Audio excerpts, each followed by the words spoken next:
Boa noite a todos. Como é bom estar aqui novamente com vocês, para que a gente possa conversar, possa refletir e possa crescer juntos, como verdadeiros cristãos. Como eu falei na última live, a gente está retornando, né, que a gente ficou um tempo sem fazer alguns vídeos, devido ao tempo que a gente não estava tendo com relação à pós-graduação que a gente estava fazendo. Mas estamos voltando aí novamente, trazendo para vocês mensagens que possam fortalecer, possam fazer com que a gente cresça e evolua como seres humanos. Certo? Como de praxe, né, eu sempre peço, aquelas pessoas que porventura não são inscritas no canal, se inscrevam, e aí você possa também dar o seu like para avaliar os vídeos que nós estamos produzindo, e assim também você possa compartilhar com outras pessoas, levando assim essa mensagem para que as pessoas possam cada vez mais se alimentar de uma coisa positiva, né? Uma coisa boa, né? Porque a gente vê na internet tanta coisa aí que não faz com que as pessoas cresçam, né? Não faz com que a pessoa cresça ali como verdadeiramente um cristão ou um próprio ser humano, né?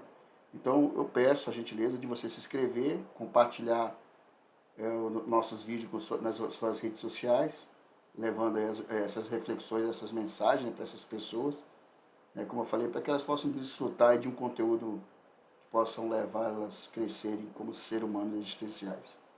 E também deixe o seu like, porque é muito importante para o canal e até mesmo para a gente poder avaliar se vocês estão gostando ou não dos conteúdos que nós estamos produzindo. Mas o canal ele tem esse propósito de o canal Repensar para Crer, é trazer reflexões que a gente possa, através da Sagrada Escritura, que é a nossa referência básica, fazer com que a gente possa compreender algumas coisas, né, do mundo que nós vivemos hoje. Certo? E se vocês também puderem compartilhar o link dessa mensagem, nós agradecemos. E aí vocês vão nos ajudar aí a divulgar o nosso canal. Mas antes de nós iniciarmos, como eu sempre faço, gostaria de convidar todos vocês a orar comigo, antes de nós entrarmos aqui na nossa reflexão. Vamos orar. Pai nosso que estás no céu, santificado, honrado, exaltado, glorificado seja o teu nome. Estamos aqui mais uma vez, Senhor, reunidos para abrir a tua palavra. Que através dela o teu Espírito Santo possa nos abrir nossas mentes, nossos olhos, nossos ouvidos, nossos corações, para compreender e entender a tua mensagem. E assim buscar nela, fortalecer a nossa fé, a nossa caminhada cristã, nosso amadurecimento espiritual, como também quebrar alguns paradigmas, alguns preconceitos que existem em prol da tua palavra. Que nós que estamos aqui nesta live possamos nos permitir em ouvir e deixar com que a mensagem possa introspectar e fazer com que a gente possa crescer como os seres existenciais e humanos que somos. É o que eu te peço, em nome do nosso querido e amado Jesus Cristo. Amém. Bem, pessoal, o tema da nossa reflexão de hoje, vou colocar aqui já o slide, a cegueira espiritual. Muito se fala aí sobre a cegueira espiritual nos dias atuais. E da falta de espiritualidade que as pessoas não têm, né, ou buscam, né? Porque nós somos seres que buscamos dar um sentido à nossa vida. Então nós podemos comparar essa questão da cegueira espiritual, dessa busca, né, da espiritualidade, da seguinte forma. Eu coloco aí no slide essa palavra miopia. Mas o que é uma miopia? Né?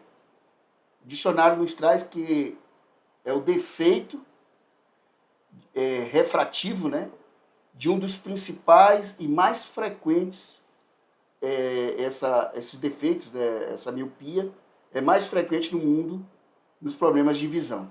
Então, hoje nós temos no nosso mundo um dos maiores problemas de visão tratado devido, né, à miopia, que é um defeito refrativo da nossa visão. Então, trata-se aqui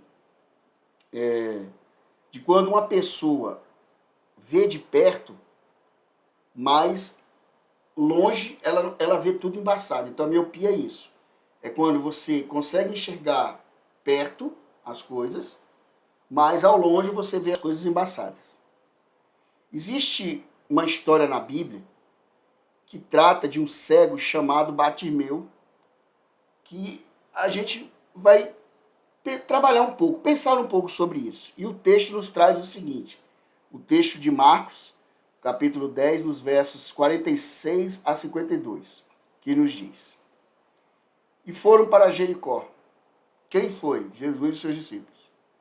Quando ele saía de Jericó, juntamente com seus discípulos, que é Jesus, e uma numerosa multidão, Bartimeu, cego mendigo, filho de Timeu, estava assentado à beira do caminho e, ouvindo que era Jesus, o Nazareno, pôs-se a clamar. Então Bartimeu clamou, dizendo: Jesus, filho de Davi, tem compaixão de mim.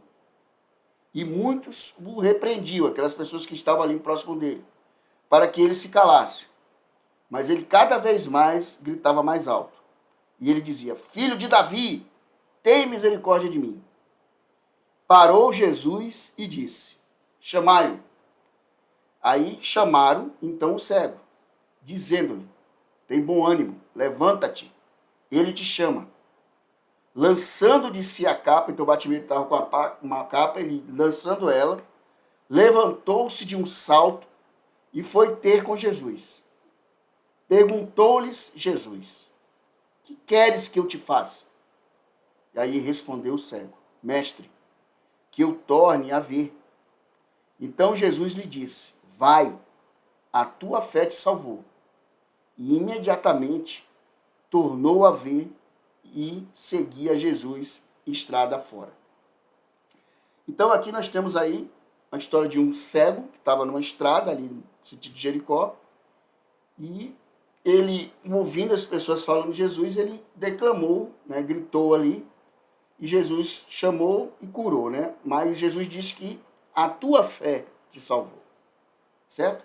Então essa é uma porção bíblica que encontramos dois pontos importantes relatados aqui pelo evangelista Marcos. Quais são? O primeiro ponto se chama fé. O segundo ponto aqui é o crescimento espiritual. Então vamos analisar aí o primeiro ponto, que é a fé. Mas antes de a gente entrar propriamente, entender aí o que é fé, né? A gente tem que buscar compreender essa palavra fé. A ideia hebraica de fé é uma ideia assim meio forte. Então a palavra fé no hebraico significa emuná. Então, para a gente entender esse conceito hebraico de fé, que é uma coisa muito ampla, a gente vamos imaginar o seguinte. Eu coloquei essa cena aqui para que a gente possa refletir, para a gente entender um pouco de como que essa palavra fé é dita pelos hebreus, né? Pelo judeu. Então a fé, como eu falei, é uma palavra que vem do hebraico chamada emuná.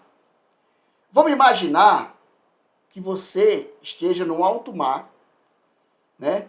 E em determinado momento o barco afundou, você sobreviveu, só que tem um problema. Você não sabe nadar. Esse é o problema, você não sabe nadar. E aí você começa a entrar no desespero, porque você sabe que em pouco tempo você vai morrer. Porque você não sabe nadar. E diante de você, você está ali no mar, como essa imagem está aparecendo ali, né, no alvoroço, ali na agitação do desespero, você vê um objeto flutuando, passando na tua frente. Com certeza, você vai agarrar esse objeto de uma maneira desesperadora. Então, você vai agarrar o objeto com a certeza que aquele objeto pode te salvar. Então, este ato de você agarrar com força o objeto, ele é chamado no hebraico de emuná. Então, o que significa emuná? Significa firmeza, agarramento. Então, ele quer dizer o seguinte, eu vou colocar no slide. Então, a fé, o emuná, no hebraico, para o judeu, para o hebreu da época de Cristo, ele diz o seguinte: nisso eu firmo, nisso eu creio. Tá certo? Então eu gostaria de contar uma experiência que eu vivi quando eu estava lá no Muro das Lamentações. Tá certo? Uma experiência que eu vivi aqui. Tem uma imagem, eu e a Andréia, né? Antes nós entramos lá no Muro Ocidental, vocês estão vendo ali atrás ali o Domo da Rocha, né? Que é aquele domo dourado, e ali era aquela parte de baixo ali onde fica o Muro das Lamentações, que é no Muro Ocidental, conhecido como Muro Ocidental. E aí tem uma foto eu encostando ali, fazendo oração no muro. Então, assim, eu queria contar o que eu senti nesse momento que eu estava ali sobre a minha fé. A fé, ela é um elemento indispensável para quem deseja viver para Deus, o Criador. A fé torna o cristão mais forte. A fé, ela te capacita a suportar as adversidades, né? E ela também vai te equipar a viver de uma vida que agrada ao Criador. Como eu falei, emuná, né? Então a fé, ela é forte. O Espírito Santo é através dele que ele vai nos conduzir a afirmar nosso conhecimento em Cristo. Quando eu estava no Muro das Lamentações, fazendo essa oração, eu vi que minha fé era muito fraca, era muito pequena. Primeiro, para eu crer que o objeto que está passando na minha frente vai me salvar, eu tenho que ter a certeza de que objeto que eu estou me agarrando. Pensando assim, para que eu tenha uma fé emuná, uma fé legítima, pura e verdadeira, eu tenho que conhecer quem é Cristo, quem é o Criador. Se eu não tenho essa certeza, com certeza, na hora que eu me abraçar com o objeto, ele vai afundar. Então, quando eu estou usando essa linguagem aqui, figurada, para a gente entender que a fé que nós buscamos, ela tem que ser uma fé legítima, ela tem que ser uma fé com propriedade, ela tem que ser uma fé com conhecimento. Eu só posso crer e me agarrar com força em alguma coisa que eu conheço, com propriedade. Então, no cristianismo, para que você tenha fé, eu digo sou cristão, né? Cristianismo, eu sou cristão. Se eu sou cristão, eu sou seguidor de Cristo. Se eu sou seguidor de Cristo, eu tenho que seguir aquilo que Cristo ensinou. E para eu seguir, eu tenho que conhecer. E para que eu conheça, quanto mais eu me aprofundo, mais vai me dar certeza e vai me dar convicção da minha fé em Cristo. Então Jesus, ele nos diz o seguinte, lá em Mateus 7, dos versos 24 a 26. Diz assim: quem ouve esses meus ensinamentos e vive de acordo com eles, é como um homem sábio que construiu a sua casa na rocha. cai a chuva, vieram as enchentes e o vento soprou com força contra aquela casa. Porém, ela não caiu, porque havia sido construída na rocha. Quem ouve esses meus ensinamentos e não vive de acordo com eles é como um homem sem juízo que construiu a sua casa na areia. Isso aqui é na versão nova tradução da linguagem de hoje. Então, a gente vendo esse texto aqui, essa porção bíblica, a gente percebe que Jesus ele diz o seguinte, que aquele que segue os seus ensinamentos e vive de acordo com eles é como um homem sábio, um homem prudente, que constrói a sua casa sobre a rocha. E ele também diz o seguinte, que quando você realmente é um homem sábio e prudente, e busca compreender os ensinamentos e aplicá-lo na sua vida, pode vir enchentes, pode o vento soprar com força, mas a tua casa não cai. Que casa que ele está querendo dizer? Você. E aí ele também diz, agora, quem ouve os meus ensinamentos e não vive de acordo com eles, é como um homem sem juízo, é um louco, né? Que constrói a sua casa sobre areia. Agora, o Espírito Santo é ele que vai nos conduzir, né? É ele que vai nos conduzir a conhecer quem é Deus. Então, o Espírito Santo, ele retira dos nossos olhos as escamas, a faixa, a venda que nos deixa cego. Um exemplo que ocorreu, como a gente percebe na Bíblia, com o famoso Saulo de Tarso, conhecido como apóstolo Paulo.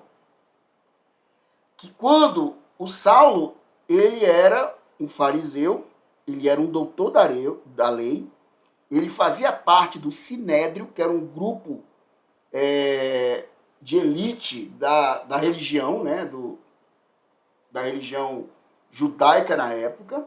Então o Sinédrio seria ali os doutores, né?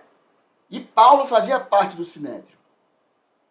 E ele, foi dado a ele a missão de perseguir os cristãos e matar os cristãos. Só que, durante uma trajetória de Jerusalém indo para a cidade de Damasco, houve um evento sobrenatural, né, que fez com que Paulo ficasse cego por 3 dias. E depois, nesse momento de sobrenatural, ele ouviu uma voz, Saulo, Saulo, por que você me persegue? E Paulo perguntou, mas quem tu és? Ele falou, sou Jesus, aquele que você persegue o meu povo. Né? Então, quando Saulo conheceu a Cristo, que ele ficou esses 3 dias cego, foi quando foi retirada as escamas dos seus olhos. E aí ele conheceu a verdade em pessoa. Por quê? Porque o próprio Jesus ele diz que conhecereis a verdade e a verdade te libertará. Quem é a verdade? Porque muitas pessoas perguntam, mas que verdade? Né? A filosofia, muitos filósofos, né? Ateus, agnósticos, pessoas aí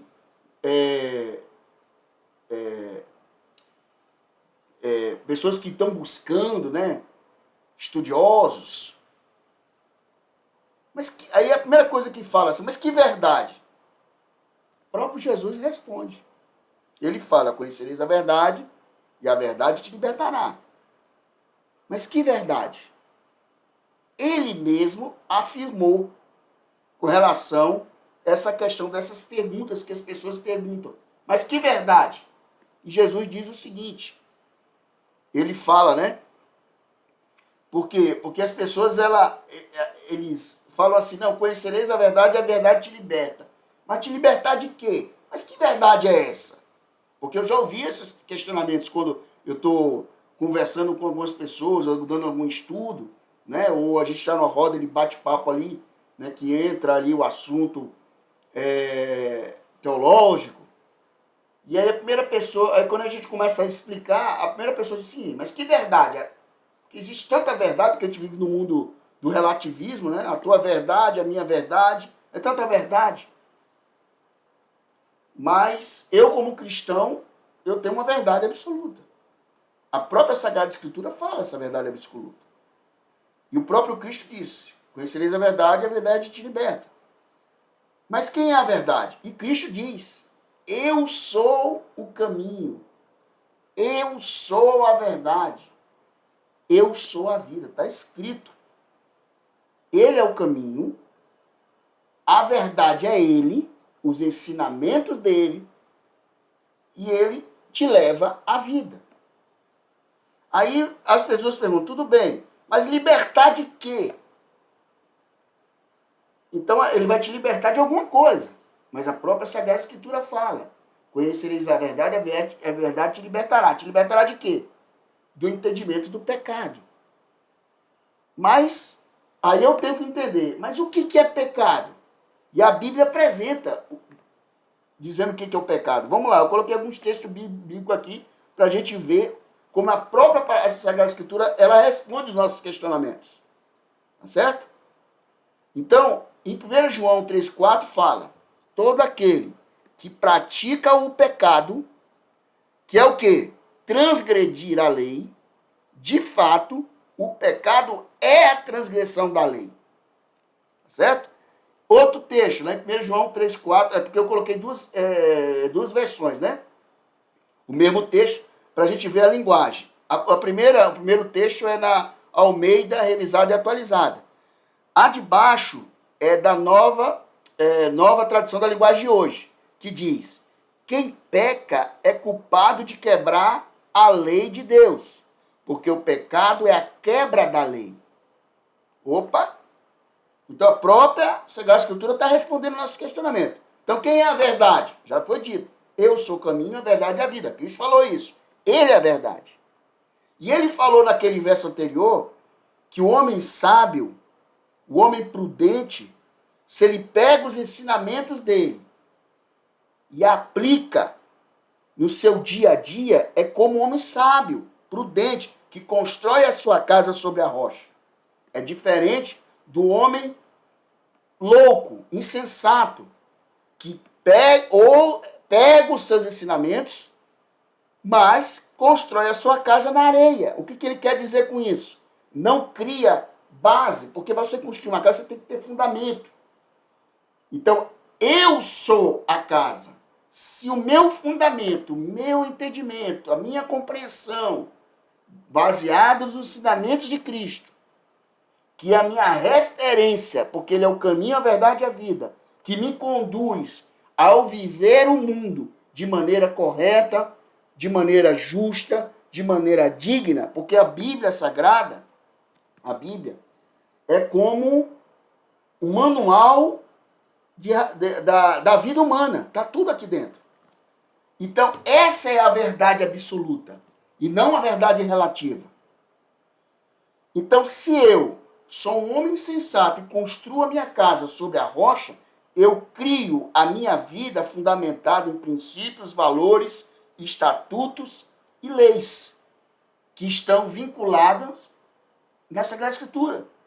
Para que eu possa ter uma vida, como o próprio Cristo fala, eu sou o caminho, a verdade e a vida, uma vida abundante, uma vida feliz, uma vida promissora, uma vida de paz.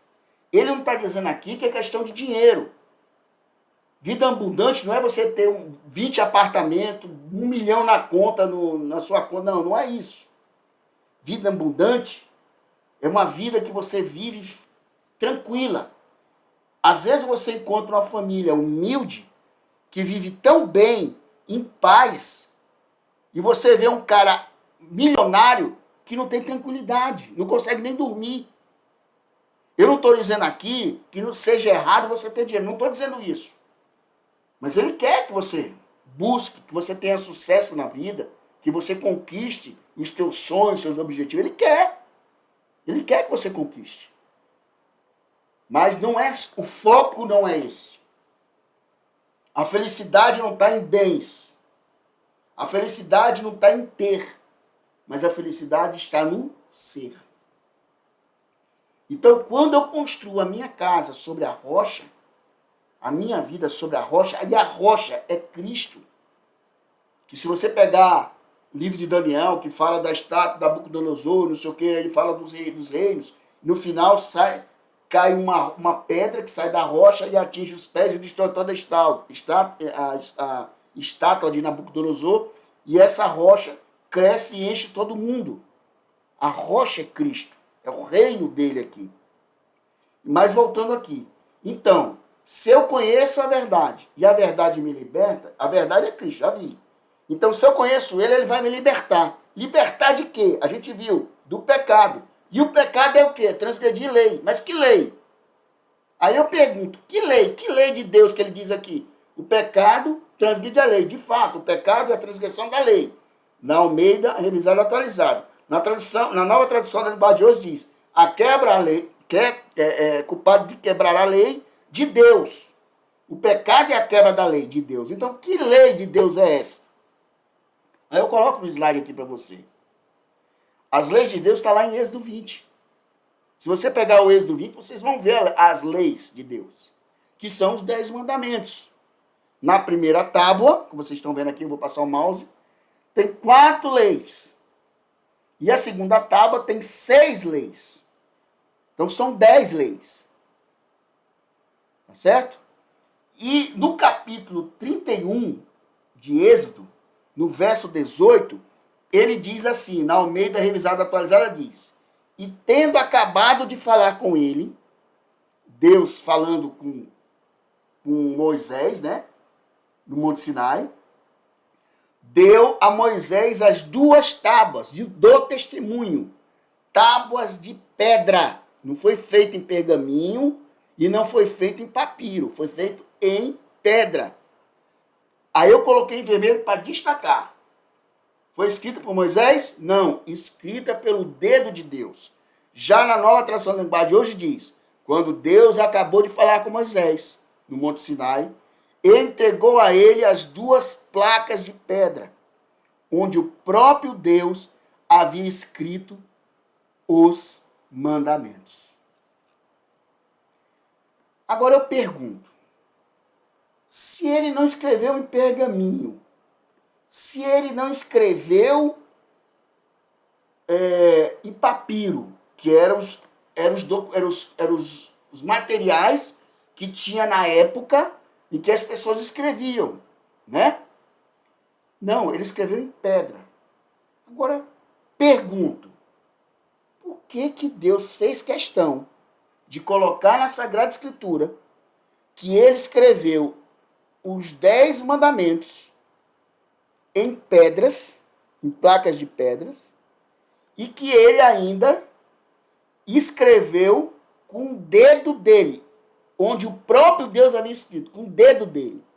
Pergunto, por que foi na pedra? Eu vou trazer aqui para vocês, que quando a gente esteve em Israel, vocês estão vendo aí túmulos. Lá, esse túmulo aí fica ali, lá no Monte das Oliveiras, que fica de frente para Jerusalém. Bem, aqui vocês estão vendo o Vale de Cedron, né? Aqui vocês estão vendo uma parte do templo, do Monte do Templo, tá certo? E aí vocês estão vendo, aqui tem o Vale de Cedron, então aqui é o Monte Moriá, né? E atravessou o vale, vocês vão para o Monte das Oliveiras, onde está esse cemitério judeu. Na cultura judaica, se vocês observarem, o que a gente tem nos túmulos? Você tem flores aí? Porque aqui nosso costume ocidental é, quando a gente vai visitar um ente querido, né, que foi enterrado, você leva flores. Na cultura judaica, até hoje, em vez de você levar flor, você leva pedra, que tem um significado de eternidade. Então aí eu tiro uma foto mais em cima ali do túmulo. tem um significado de eternidade. É diferente da rosa, quando você leva para o teu ente querido lá no túmulo. Você coloca a rosa, uma semana, quando você volta, a rosa já murchou. A pedra não. A pedra tem um significado de eternidade. Pedras são colocadas sobre os sepulcros, vocês estão vendo aí, baseando-se na tradição bíblica, quando Jacó colocou pedras para sua esposa Raquel em sinal de homenagem. Certo? Então, do mesmo modo que as pedras são duradouras, as memórias, especialmente aquelas que das pessoas que amamos, também vai ser duradoura. Então, voltando aqui para o que Jesus disse, conhecereis a verdade e a verdade te libertará. Ao retirarmos a venda dos nossos olhos e a gente conhecer realmente quem é Ele, com certeza nós seremos libertos. E quando Deus escreveu os mandamentos em pedra, é na questão de significar para todos nós que os mandamentos dele é eterno. A gente não vai se aprofundar aqui, eu posso até fazer depois uma live, uma reflexão sobre isso no futuro, mas então, se ele é eterno, ele não começou no Monte Sinai. Vocês concordam comigo? Então, vamos deixar para uma próxima. Isso é para a gente deixar para a gente refletir. Então, quando a gente tira a venda dos olhos, conhecendo a verdade, quem é Cristo, e conhecendo que ele nos liberta do pecado, que é transgressão das leis de Deus, que são 10 mandamentos, e que a primeira tábua tem 4 mandamentos, que trata da criatura para o Criador, relacionamento vertical, criatura-criador. Se você olhar os 4 primeiros, amar a Deus sobre todas as coisas, não farás imagens, esculturas, né? Guardar o sábado, tá certo? Então, depois vocês pegam e vê com calma aí os mandamentos lá em Êxodo 20, que você vai entender. Então, quando eu conheço a verdade, que é Cristo, e ele me mostra o caminho que eu tenho que seguir, eu tenho que ter uma referência para que eu possa seguir um caminho, não para que eu seja salvo, porque os mandamentos não te salvam. Porque nós somos salvos pela graça. Já é outra coisa que a gente pode fazer depois no futuro aí sobre isso. Que quem salva é a graça. Porque Cristo morreu por mim e por você. Agora, se eu aceito Ele como meu Redentor, meu Salvador, por amor a Ele, eu aceito Ele como meu Salvador, eu creio nele, eu viro o quê? Um discípulo dele, um seguidor de Cristo. Se eu sigo Cristo, eu tenho que ter um parâmetro para que me faça segui-lo corretamente. E o parâmetro são os 10 mandamentos. Certo? Isso é para a gente refletir. Então, se eu conheço a verdade e a verdade me liberta do pecado, e o pecado é a transgressão da lei, vai tirar a venda dos meus olhos, tá certo? E o que vai acontecer? Quando a gente tira a venda dos olhos, nós vamos conhecer quem é Cristo. Conhecendo Ele, Ele irá nos influenciar todo o nosso ser, e aí sim começa a transformação de dentro para fora. Quando a nossa fé aumenta, a nossa fé ela vai aumentando, quanto mais eu busco me aproximar de Cristo. Para eu me aproximar, eu tenho que conhecer Ele. Então, é uma busca constante. Nunca seremos igual a Ele. Mas, como um ser limitado, um ser que tem debilidades, fraquezas, vícios, né? Prazeres carnais de maneira distorcida, medos, angústias, tristeza, Então, quanto mais eu me aproximo dele, mais ele vai me transformar. Eu digo por experiência. Experiência. Eu sou experiência dele. E não sou perfeito. Porque essa questão de você, essa busca de estar sempre buscando caminhar no caminho que Cristo nos deu de maneira correta, é difícil. Por isso que Cristo fala, carregar a tua cruz não é fácil. Porque nós temos fraquezas. Nós, seres humanos, nós somos fracos. Agora, onde que eu quero chegar com isso? A santificação, ela é diária. O que é santificação? Ser santo significa separado. Tanto no grego como no hebraico, significa separado. O que significa ser separado? Se eu conheço Cristo e Cristo me dá uma condição de ser transformado, baseado em princípios, em valores, em estatutos e nas leis de Deus, ele vai me transformar. Quando eu sou transformado, que eu nascer de novo, aí a gente começa a entender as coisas na Bíblia, quando ele diz para Nicodemos, que é um fariseu, né, que procurou Jesus num bate-papo lá, Jesus falou para ele que ele tem que nascer de novo. O nascer de novo não é entrar como um Nicodemos, mas como? Eu, uma pessoa velha, vou entrar na barriga da minha mãe. Não é isso. Aí Jesus até diz assim, você que é o doutor da lei não sabe as coisas espirituais, coisa terrena, imagina as espirituais. O nascer de novo significa você renascer para atitudes, conceitos, princípios, valores totalmente diferentes que o mundo impõe, que a sociedade impõe. Agora, para que eu possa ser transformado, eu tenho que ter parâmetro, referência. Cristo é minha referência e as leis, ela que me conduz a buscar essa referência que é Cristo. Então, as leis me levam, por amor a Ele, a buscar Ele. Então, a nossa fé ela vai aumentar quanto mais eu conheço Ele. Quanto mais eu conheço, aí a gente consegue ver muito mais além do que é natural.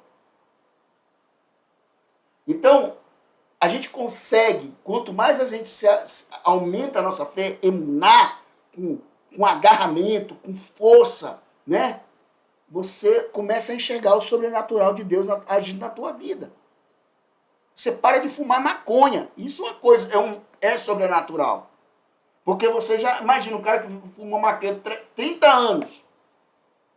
Quando ele conhece Cristo, ele se propõe e se permite ser transformado, ele se torna um ser separado do mundo.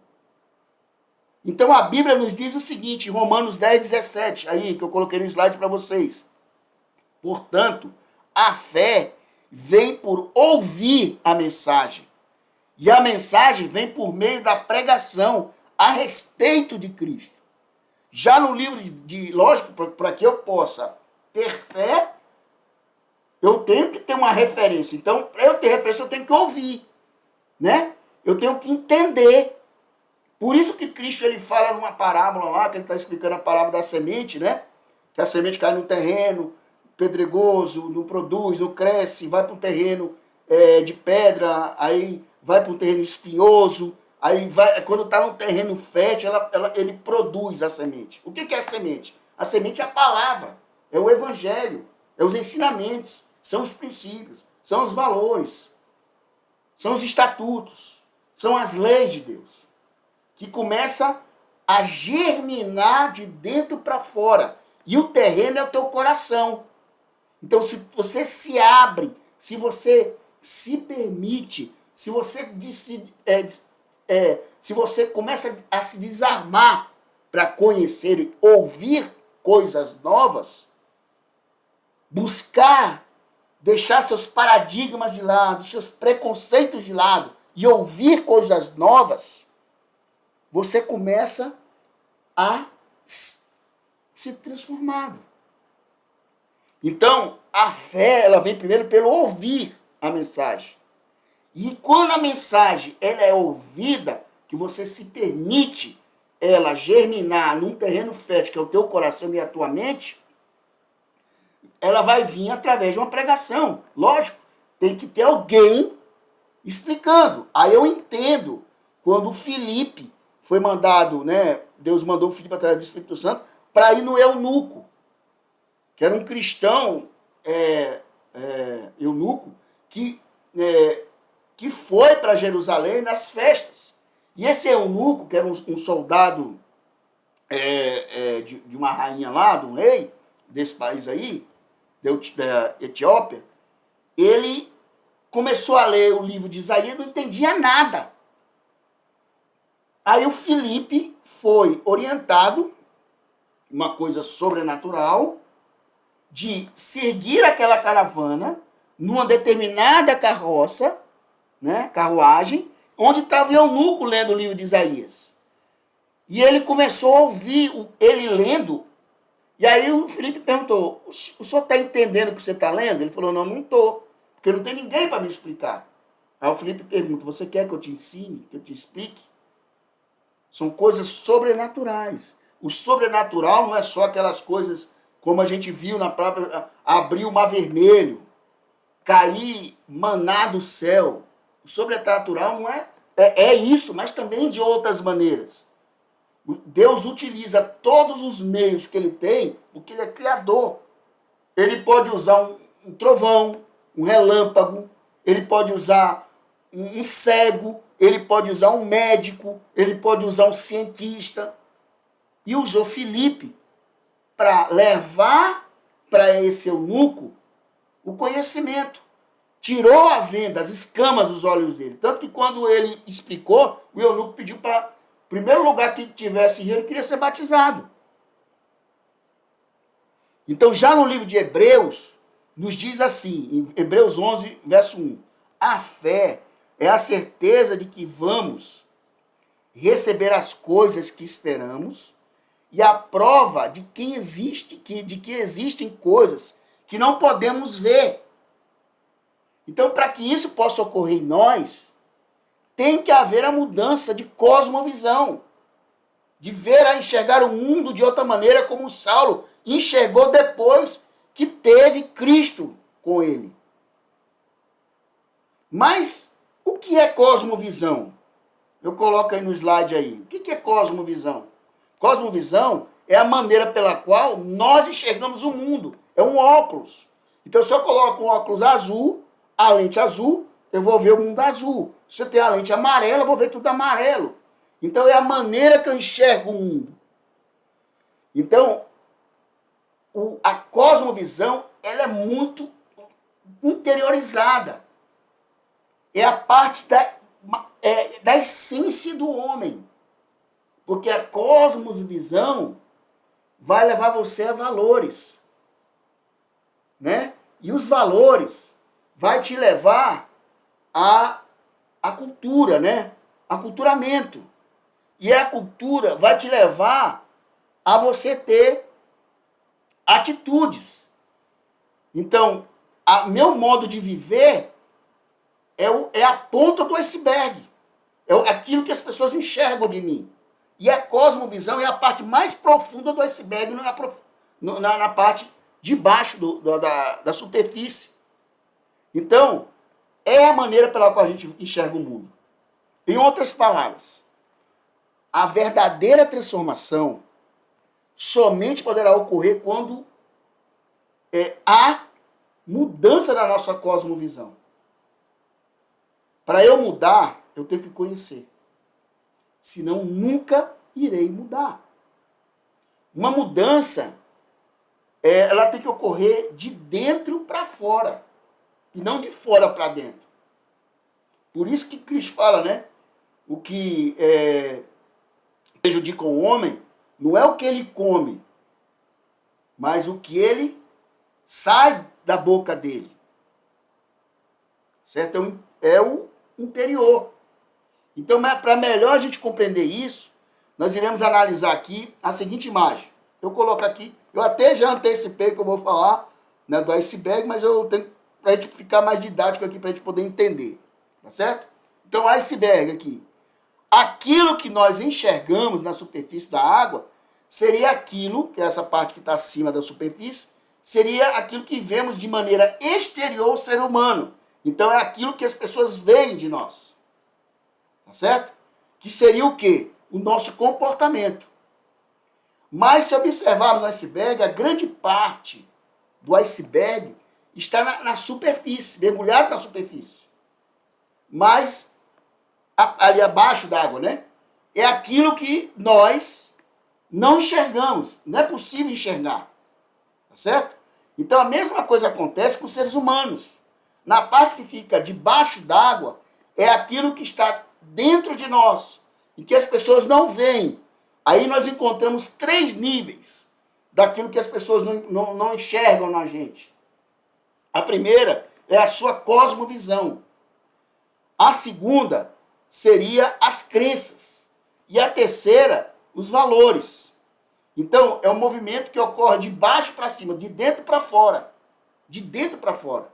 Então, a cosmovisão vem as nossas crenças.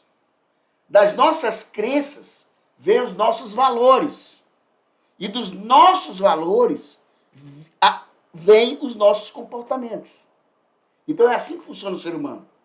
Então se nós tivermos uma experiência, né, positiva, logicamente que essa experiência positiva que as pessoas vão ver ali ao nosso redor é porque ela tem uma cosmovisão que faz com que ela tenha uma crença através de valores, princípios, de leis ali, baseados nas leis de Deus, né? Que vão levar a valores. E esses valores vão levar ao comportamento. Então, nós tivemos uma experiência em Israel, né? Que me fez pensar muito sobre fé. Sobre fé. Vou colocar aqui. O Herodion. Nós tivemos nesse local. Herodion é aquela parte, aquela montanha que vocês estão vendo ali, lá no cume, que ela tá até cortada, né? Então, Herodion é o palácio que Herodes construiu, o Herodes o Grande, para ele, uma fortaleza, e também lá nós encontramos o túmulo de Herodes, que ele construiu nessa fortaleza o túmulo dele, que ele queria ser enterrado aí no Herodion. Tanto que tem o nome dele, né? Então, Herodion, em hebraico, significa Monte de Herodes. É uma colina que vocês estão vendo aí, em forma de cone. O Herodion fica... Vou colocar aqui no mapa, eu trouxe o mapa para a gente poder situar. Se vocês observarem, Herodion está aqui, vou colocar o mouse, Herodion aqui, ó. Tá? Ele está a 12 quilômetros de Jerusalém, tá certo? Ele está a 5 quilômetros de Belém, tá aqui, ó, Belém. 5 quilômetros de Belém e 12 quilômetros de Jerusalém, tá certo? E ele também fica no caminho que vai para Hebron. Tá vendo aqui a cidade de Hebron? Né? Que então é Efron, que o pessoal chama, né? Opa, Efron. Então o Herodion está a 750 metros acima do nível do mar. É um pico, né? Mais alto ali do deserto da Judéia. Herodes o Grande, porque tem vários Herodes na Bíblia. Esse aqui é o Grande, não é o Herodes Agripa, né? O Herodes o Grande. Ele construiu esse palácio fortaleza entre os anos 23 e 15 ali antes de Cristo, foi construído.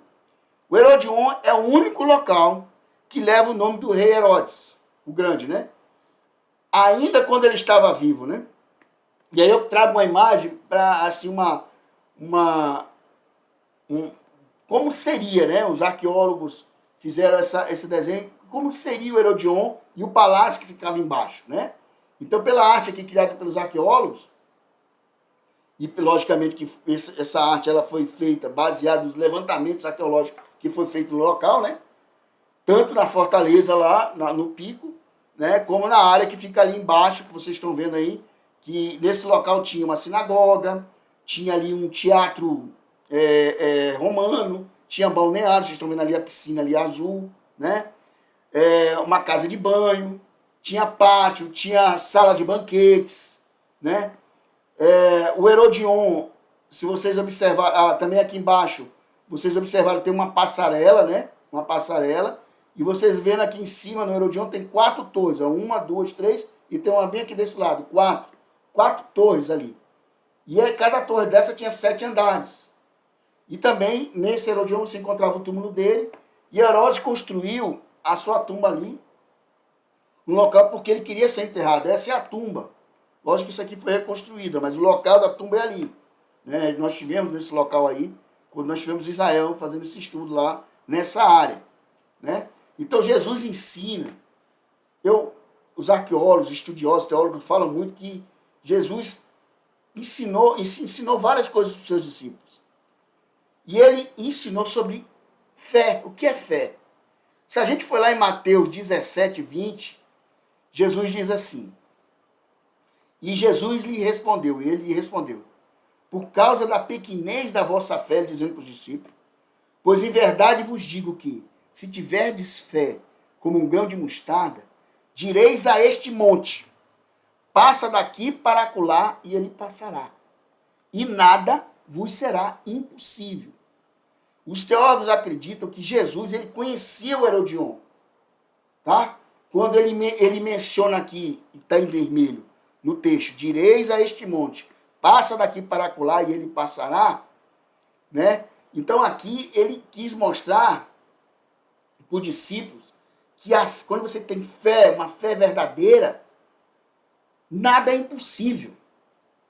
Eu vou apresentar para você por que Jesus falou que o monte passa daqui para acolá. Eu consegui, né, durante os estudos, uma simulação gráfica de como teria sido construído, baseados em conhecimento arqueológico, né, dos arqueólogos e professores da Universidade Hebraica de Jerusalém, para a gente ter uma ideia de como Herodion pode ter sido construído. Né? A ideia ali de como Herodes mandou construir. Tá certo? Opa, deixa eu ligar aqui a bateria que ela está piscando.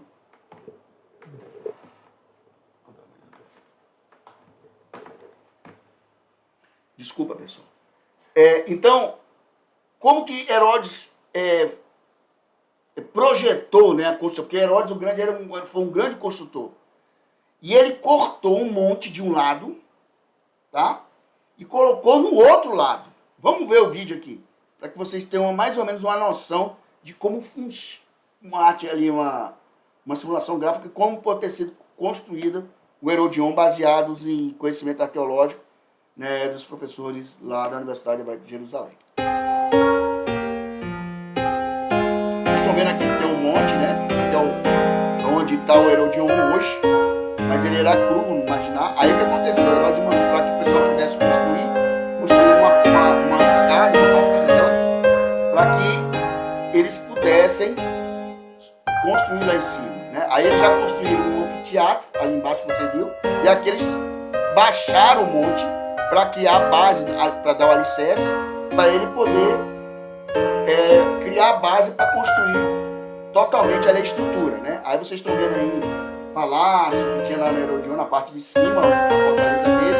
Eu não estou falando aqui na parte de baixo, tá, gente? Eu não estou falando aqui na parte de baixo, que já é outra construção. Estou falando lá em cima, lá do monte, lá do pico, né? Aí ele começou a levantar ali as torres, né? Essa é a fortaleza dele. Só que ele, vocês viram que vou até voltar um pouquinho. Vocês estão vendo aqui, ó, ele vai tirar de uma outra montanha, aqui, ó, e vai levar, ele corta essa montanha e vai levar para a montanha lá em cima, tá? Então, essa parte que ele tirou dessa montanha aqui, ele vai levar para outra, onde está lá a fortaleza dele, tá? E aqui a parte de baixo que ele está construindo. Por que ele cortou aquela montanha e levou para outra? Porque ele precisava da sustentação, né? Porque ele afundou a outra e precisava cobrir. Então ele tirou de uma montanha e levou para outra, certo? E aqui vocês vão ver onde ele construiu o túmulo dele, tá? E foi encontrado sim os restos, né? Do caixão ali de pedra, né? Porque ele é feito do caixão de pedra de Herodes, né? Que está no museu lá de Jerusalém, lá em Israel. É igualzinho esse aí, tá? Então, eu fiz questão, gente, de colocar essa simulação gráfica aqui, só para a gente ter noção, né? Ele cortou transportou uma montanha e levou para outra. Certo? Por isso que Jesus falou aquilo que falou. Né? Eu volto aqui o slide. Direis a esse monte, passa daqui para acolá, e ele passará. Então Jesus quis mostrar para os discípulos que quando você tem uma fé, porque Herodes teve uma fé muito grande em construir essa fortaleza. Tanto que construiu. Né? A custo de muito de sacrifício de pessoas, sim, mas construiu. Ele fez uma coisa que era impossível, mas fez. Para as pessoas que viram, não, isso é impossível. Mas ele mostrou que era possível. Por isso que Jesus falou que quando a sua fé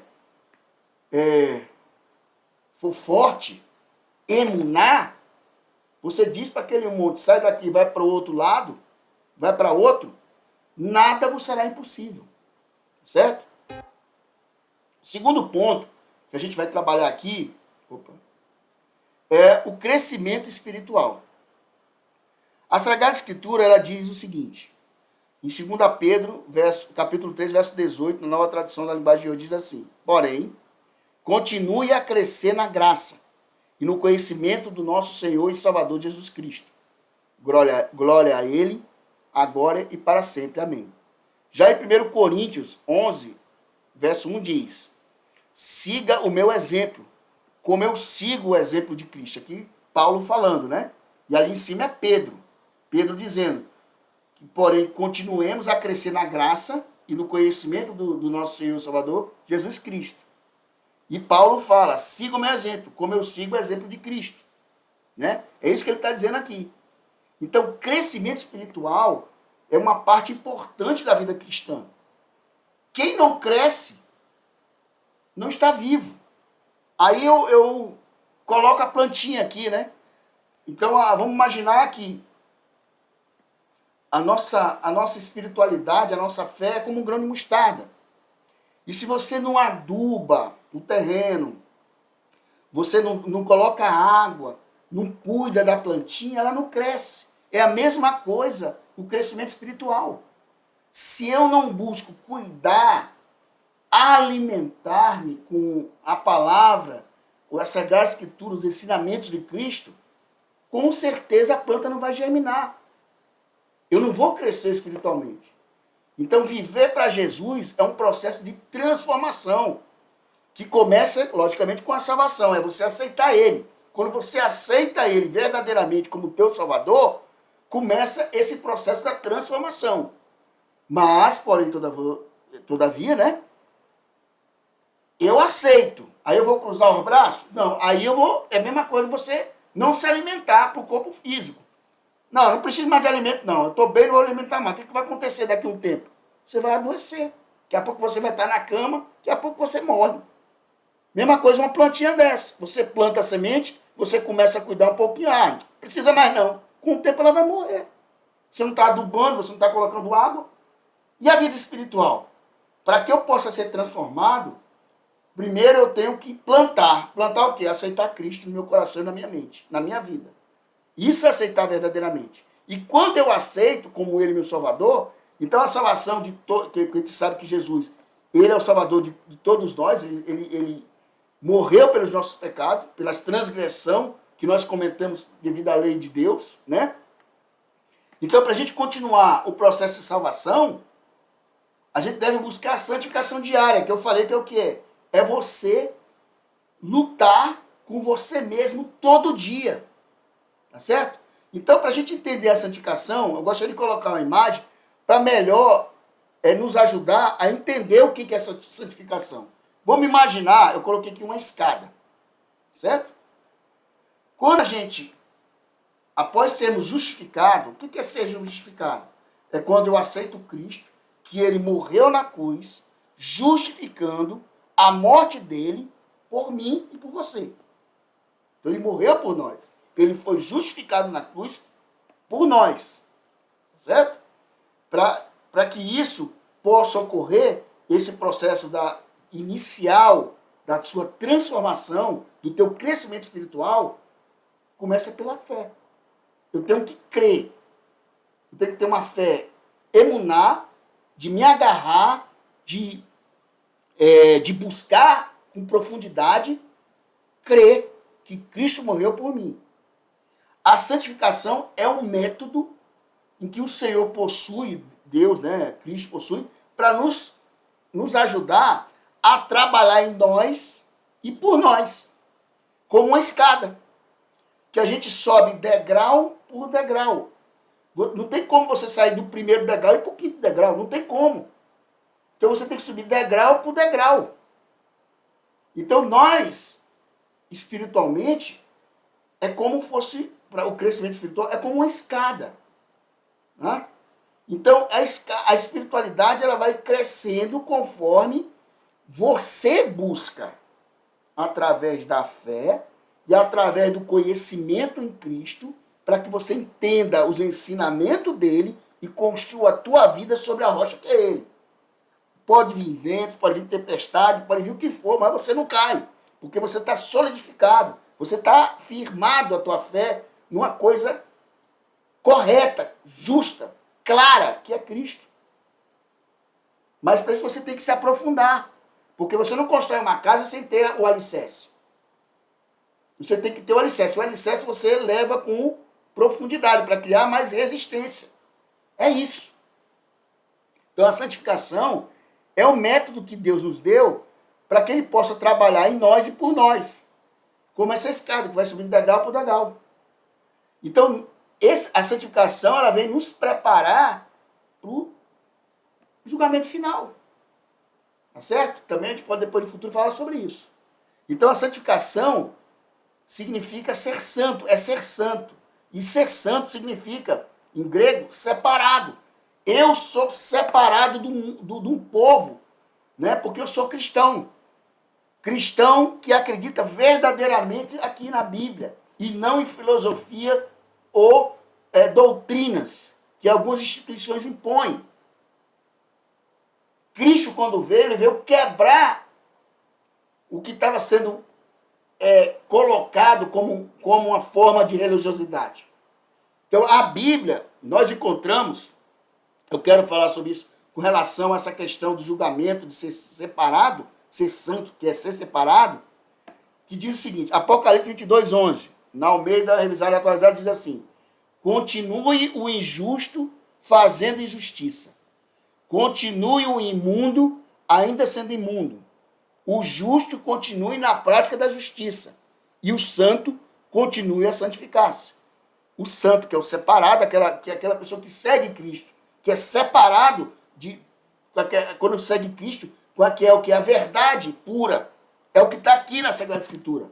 Que segue Cristo, eu sou separado. Eu tenho que buscar a santificação contínua.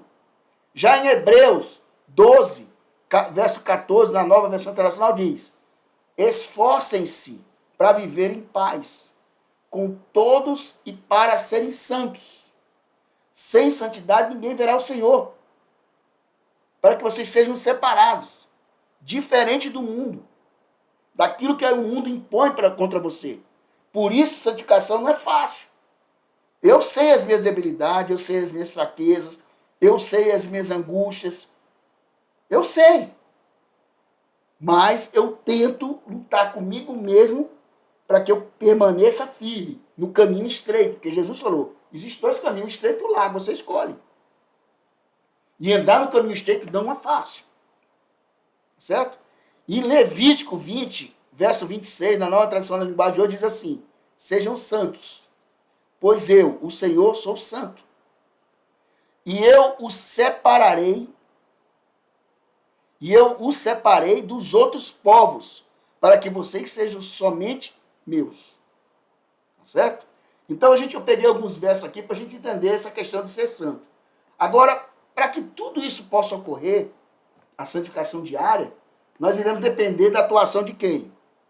Do Espírito Santo.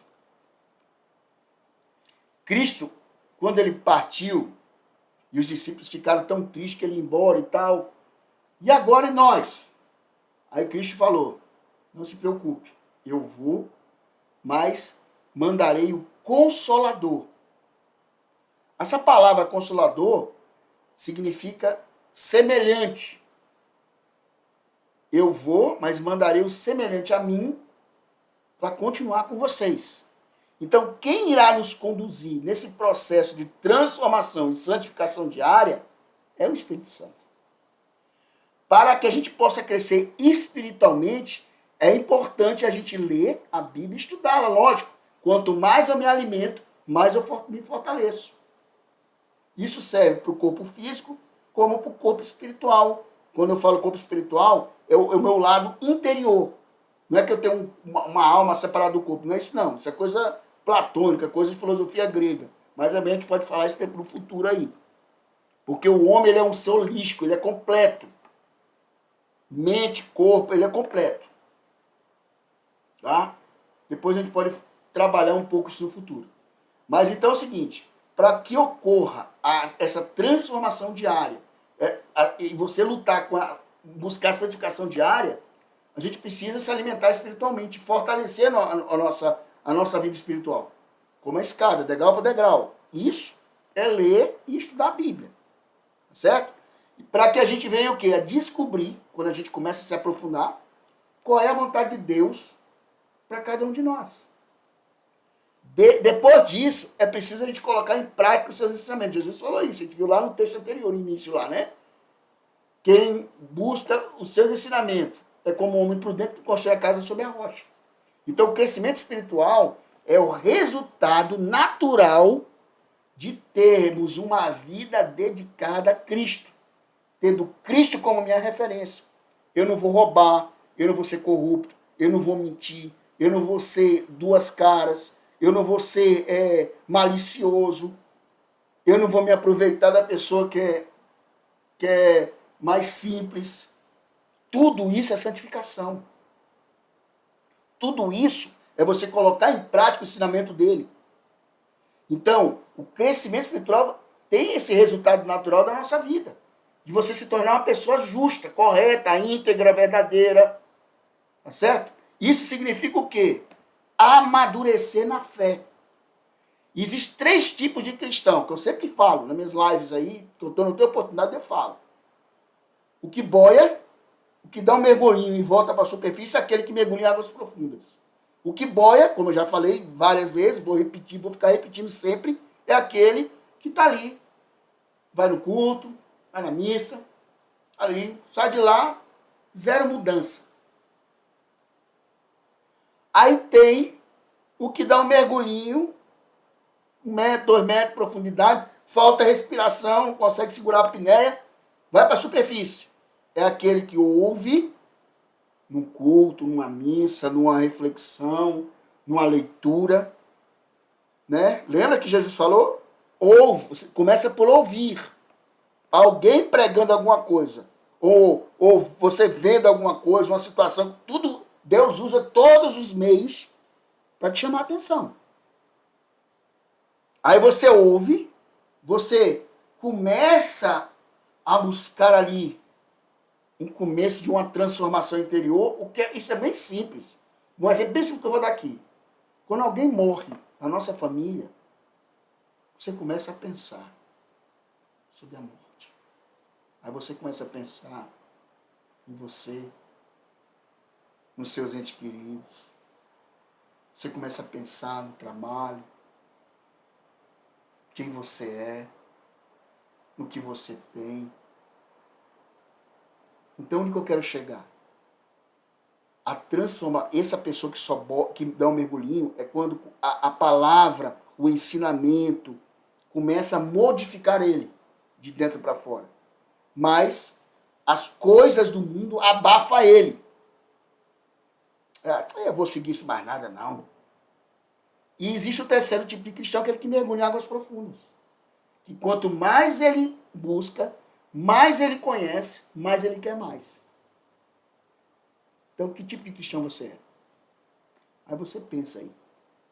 Então, com o tempo, o cristão ele que busca, né, o aprofundamento da palavra, do ensinamento, ali, do conhecimento, com certeza vai aumentar o seu relacionamento com Deus. Porque quanto mais eu conheço, mais eu solidifico meu relacionamento com Ele. É feito um casamento. Por isso que Jesus usa muito essa comparação, né, do reino dos céus, do Pai, quer dizer, o noivo com a noiva, com relação a casamento. Porque quanto mais você se relaciona, mais você fortalece o relacionamento. Então, isso vai gerar a transformação necessária na nossa vida. E vai nos conduzir a ter a santificação diária, essa luta diária consigo mesmo. Tá certo? Então, é como uma árvore, né? Que começa a crescer através da sua semente, a árvore começa a crescer. Quando a palavra também, ela entra no nosso coração, na nossa mente, ela também começa a nascer uma nova vida. Você começa a enxergar o mundo como Saulo começou a enxergar e mudou para Paulo, que é o apóstolo Paulo, começou a enxergar do que ele estava fazendo estava errado.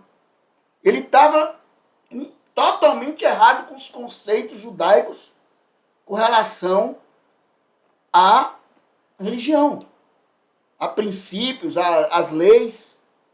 Tanto que ele mudou, virou um discípulo de Cristo.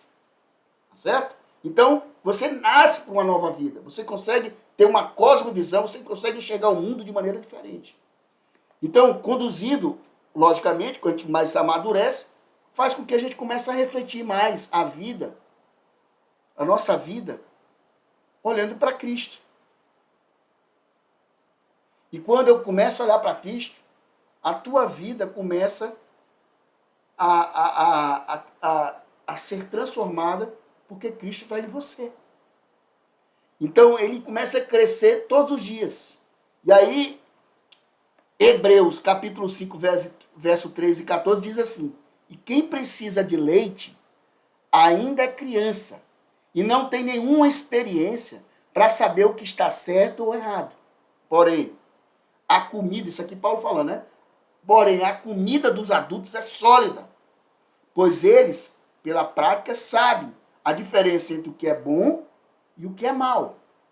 Então, Paulo aqui, ele veio falar aqui que não devemos agir como crianças, recém-nascidas, que só vivem no leitinho ali, na papinha.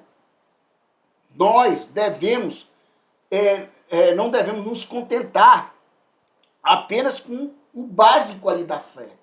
O leitinho ali. Só vai para a missa, só vai para o culto. Pá, 1 hora. Isso é o leite. Né? Muitas bênçãos para ocorrer na nossa vida exigem maturidade. Eu nunca vi o cara que entra numa empresa ontem ser diretor. Só se ele for filho do dono. Mas se o cara que fez um trampo normal de um concurso ou de um processo seletivo, ele vai começar por baixo. Eu nunca vi o cara começar por baixo e chegar a ser presidente da empresa. Precisa de maturidade para as coisas, para ele poder ter ali as bênçãos dentro do processo evolutivo profissional. Isso serve para a nossa vida espiritual. Agora a pergunta que eu faço a todos aqui: como crescer espiritualmente? Então, como que eu faço para crescer? Vai depender, meu amigo, de duas coisas. Da tua vontade e você permitir que o Espírito Santo age em você. Então, Deus é quem faz crescer o amadurecimento espiritual, né, em você. Agora, você precisa dele para crescer. Vou repetir, saco vazio não fica em pé. Se eu não coloco alimento ali dentro, ele não vai ficar em pé. E Deus quer fazer que você fique em pé. Então, para que isso ocorra, nós devemos permitir que Deus trabalhe em nossas vidas. Nós temos que nos abrir a ouvir o novo, deixar nossos paradigmas de lado, nossos preconceitos, e saber ouvir. E ouvir e deixar que esse ouvir permita transformação em mim, como aconteceu com o eunuco. Então Jesus diz no Apocalipse, capítulo 3, verso 20, ele fala: eis que estou à porta e bato. Se alguém ouvir a minha voz e abrir a porta, se permitir abrir a porta, eu entrarei em sua casa e cearei com ele, comigo, e ele vai cear comigo. Então, logicamente aqui, que muitas vezes ocorrerão dor nas nossas vidas, a gente sabe. A nossa vida, nós temos várias dores, várias situações, né, dificuldades, mas vale a pena a gente permitir que Deus trabalhe em nossa mente e nosso coração. Jesus não fala isso. Quando ele lá em Mateus 6, verso 10, ele diz: venha o teu reino, faça-se a tua vontade, assim na terra como no céu. Nós devemos nos submeter à vontade de Deus. O reino, a gente depois também pode até falar uma live futuramente, uma reflexão sobre o reino de Deus. O que é o reino de Deus? Eu fiz essa pergunta para mim. Eu vou preparar alguma coisa. Então, Paulo apresenta a Timóteo o seguinte, lá em 2 Timóteo, capítulo 3, verso 16 e 17. Pois toda a escritura é inspirada por Deus e é útil para quê? Então, toda a escritura é útil para quê? Para ensinar a verdade. Quem é a verdade? Eu vou ensinar quem é Cristo. Aqui dentro você vai conhecer quem ele é. Eu vou ensinar a verdade, que é Cristo. Vou condenar o erro. Você está agindo errado. Você está corrompendo aí. Vai corrigir as falhas e vai ensinar a maneira certa de viver. Por isso que eu digo que a Bíblia é o manual da vida humana. Para você poder viver bem, em abundância, em paz, consigo e com o próximo e com o Criador. É isso, continuando, e isso para que o servo de Deus esteja completamente preparado e pronto para fazer todo tipo de boas ações.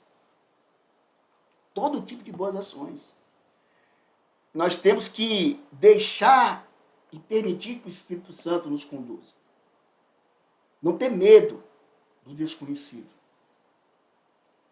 Nós devemos nos jogar nas mãos do Criador e deixar que ele nos conduza e conduza a nossa vida.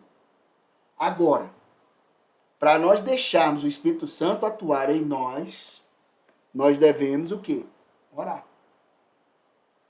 Oração é que nos leva a termos uma intimidade. Eu nunca vi um casal assumir um compromisso de um casamento, os dois não se falando. Eu nunca vi. Vocês já viram? Eu nunca vi. Eu quero casar com o André, aí a gente não se fala, a gente não se vê, mas vai casar. Então, oração é quando você busca uma intimidade. Oração é uma conversa para que você fortaleça uma intimidade com alguém. Então, orar é a fonte da vida. Por isso que Jesus ensinou os discípulos a orar. Porque os discípulos disseram para Jesus, quando ele ia para o Getsemane lá, orava, ou então quando ele orava em algum lugar, que ele voltava radiante, com gás, com energia, feliz. E os discípulos, Senhor, o Senhor passou por tudo, nós passamos por tanto dia hoje. Eu estou morto, o Senhor veio e volta feliz. Ensina-nos a orar. Aí ele ensinou aqui a oração do Pai Nosso. Só que a oração do Pai Nosso, nós temos que entender, porque eu entendi isso hoje, né, nessa mudança, nessa busca de crescimento espiritual. Se permita. A oração do Pai Nosso é um modelo de oração. É um modelo. Não quer dizer que você não ore, o Pai Nosso. Pode orar. Mas aí é um modelo. Foi quando se pediu para que Jesus ensinasse eles a orar. Ele ensinou um modelo. Certo? Se você pegar, a gente pode também fazer uma reflexão no futuro sobre a oração do Pai Nosso. Então, orar é a fonte da vida que nos traz, que nos faz, quer dizer, crescer espiritualmente. E eu concluo voltando para o cego Bartimeu. O cego Bartimeu ele nos ensina essa história dele o seguinte. Mesmo ele sendo cego, ele acreditava pela fé, pela emuná em Jesus como Messias. Ele nunca demonstrou a sua fé só no momento da hora que Jesus passou por ele. E a gente vê pela leitura da história dele, pelo texto, que para ele gritar, filho de Davi, ele sabia que Jesus era o Messias. Porque toda a profecia judaica, messiânica, diz que veria um Messias da raiz de Davi. Por isso que ele gritou filho de Davi, porque ele sabia que Jesus era o Messias. Então ele não sabia naquele momento. Ele foi criado, com certeza, cego Bartimeu, como era judeu, na família dele, com a tradição do Messias, que o Messias viria. Certo? Então ele não demonstrou a fé dele só no momento que Jesus passou, não. Isso ele já vem desde criança. Então ele demonstrou um amadurecimento espiritual muito grande. Ele foi crescendo com a dificuldade da cegueira, mas ele usou a dificuldade que ele tinha e ele buscou nessa dificuldade crescer espiritualmente, baseado no ensinamento, baseado em que ele sabia que vinha um Messias. Então ele se entregou por completo a Cristo. E ele ouviu quando Cristo mandou chamar ele. E ele ouviu o seu chamado, aceitando de imediato. Ele levantou de imediato e foi em direção de Cristo. Ele não pensou, não, ele está me chamando, peraí, mas eu estou aqui com o negócio, cadê o meu negócio? Ele jogou até a capa fora. Então a pergunta que eu faço a todos nós hoje: estamos nós deixando o Espírito Santo trabalhar em nossas mentes, em nossos corações, como trabalhou com Bartimeu? Que o nosso Deus possa ter misericórdia de cada um de nós. E eu encerro com essa imagem. Quando a gente estava no Monte das Oliveiras, Jerusalém, vocês estão vendo ali onde está o Domo da Rocha aqui? Isso aqui é o Domo da Rocha, mesquita, né? Uma mesquita islâmica. Mas aqui ficava o segundo templo, o templo, né? Aqui que Salomão construiu o primeiro templo, foi destruído, e aí foi construído o segundo templo, depois do primeiro templo, e Herodes, ele ampliou a esplanada do templo. E quando a gente estava aqui, no Monte das Oliveiras, eu comecei a refletir a passagem bíblica de Lucas 19, que eu queria ler aqui para vocês. A Lucas 19, a gente vai ler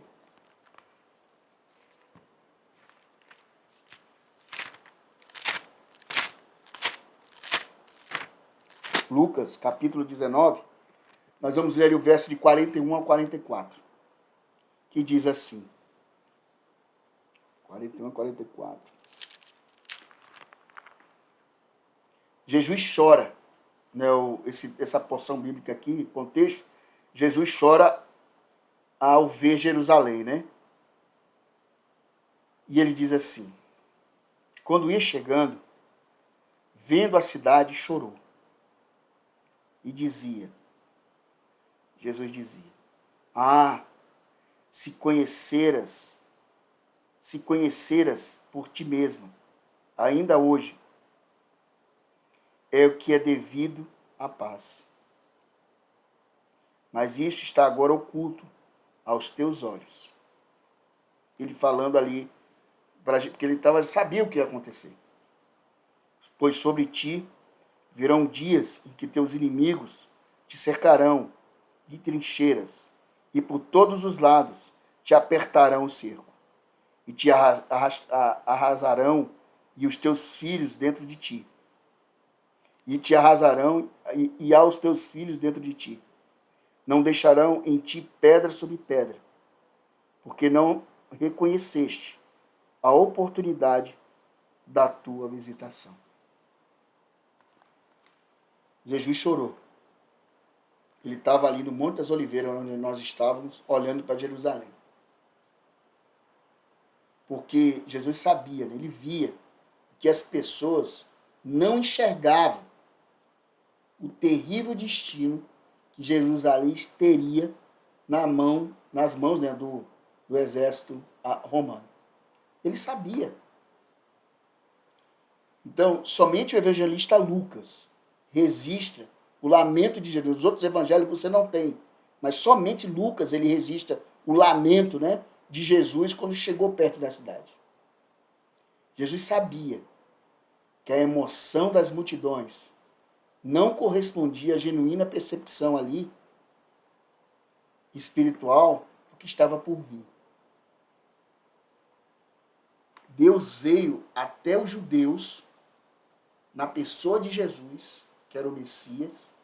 Ele entregou o seu filho, mas o povo judeu não o reconheceu e rejeitaram ele.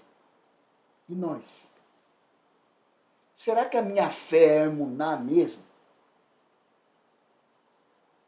Será que eu represento Cristo no meu dia a dia?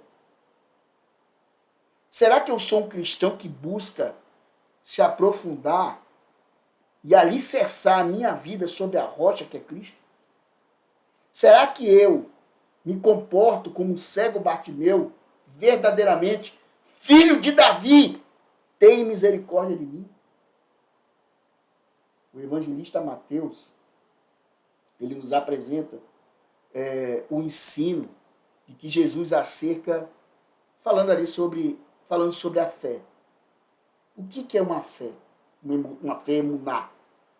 Aí no capítulo 7 de Mateus, Jesus vem nos ensinar, nos mostrar o que é uma verdadeira fé, emuná, de se agarrar, né? Dos versos 24 ao verso 27, que diz assim: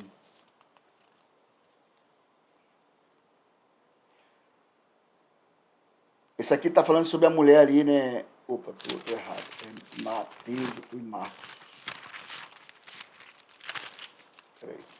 Mateus 7, dos versos 24 ao 27.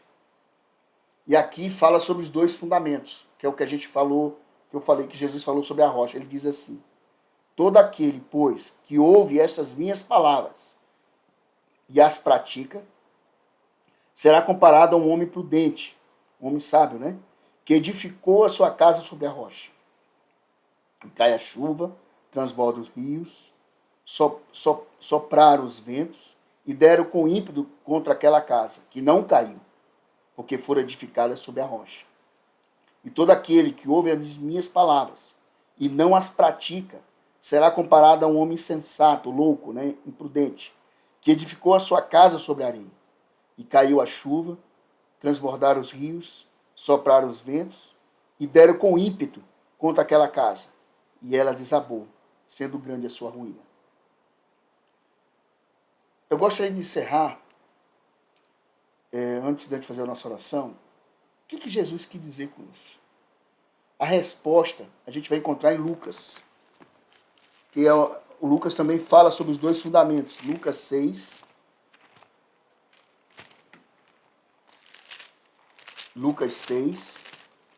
os versos 41 a 48, mas a gente vai ler somente o verso 48, que diz assim, ele falando aqui, né, dos dois fundamentos, mesma coisa que Mateus relatou, Lucas relata e diz, falando sobre aquele que ouve e as pratica as palavras as palavras, né, que são ensinadas ali por Cristo. E ele diz, é semelhante a um homem que edificando uma casa, cavou, abriu profunda vala e lançou o alicerce sobre a rocha. Ele está dizendo aqui para mim e para você que nós temos que buscar o firme fundamento no conhecimento dele. Porque aí sim, a nossa casa, o meu eu ser, vai estar solidificado. E pode vir o que vier, que eu não vou cair. Então eu gostaria de encerrar convidando todos, se vocês quiserem, a orar comigo. Pense nisso. A sua fé só pode ser solidificada se você buscar conhecer com profundidade quem é Cristo. Quando você conhece, você se transforma. E aí você vai ter que lutar consigo mesmo na santificação diária, para você não sair do caminho, que é Ele. Por isso que o caminho estreito não é fácil. Vamos orar? Querido Deus, querido Pai, Criador do céu e da terra. O Senhor que é o princípio, o fim, o alfa e o ômega. O Senhor que é o Deus de Abraão, de Isaac, de Israel, nosso Criador. Estamos aqui mais uma vez agradecidos, Senhor, por estarmos aqui nos permitindo a conhecer e buscar na Tua Palavra um aprofundamento, alicerçando assim a nossa caminhada de fé e o nosso amadurecimento espiritual. para que venhamos a ser verdadeiramente cristãos, testemunha de Cristo na nossa vida e na vida das pessoas. Senhor Deus, que o Teu Espírito Santo possa abrir nossa mente, olhos, ouvidos e corações para compreender tudo aquilo que foi dito aqui e fazer com que seja solidificado no nosso coração e na nossa mente. E assim fazer com que venhamos a buscar a transformação de dentro para fora. É o que eu te peço, em nome daquele que veio a este mundo, e por ele, e somente ele, somos salvos, através da sua graça. Cristo Jesus. Amém. Pessoal, eu agradeço mais uma vez a participação de vocês e também aproveito para pedir para que vocês se inscrevam, aqueles que não são inscritos no nosso canal, se inscrevam para que o nosso canal possa crescer. E também eu peço para que vocês dêem o like ali, para ver se vocês estão gostando daquilo que nós estamos produzindo. E também compartilhar o link nas suas redes sociais. Vamos levar mensagens boas, positivas, que façam que cada um de nós cresça.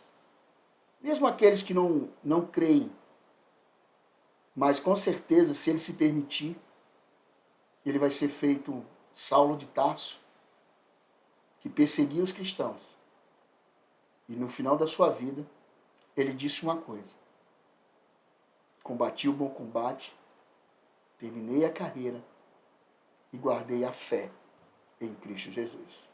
Boa noite, fiquem com Deus e até a próxima.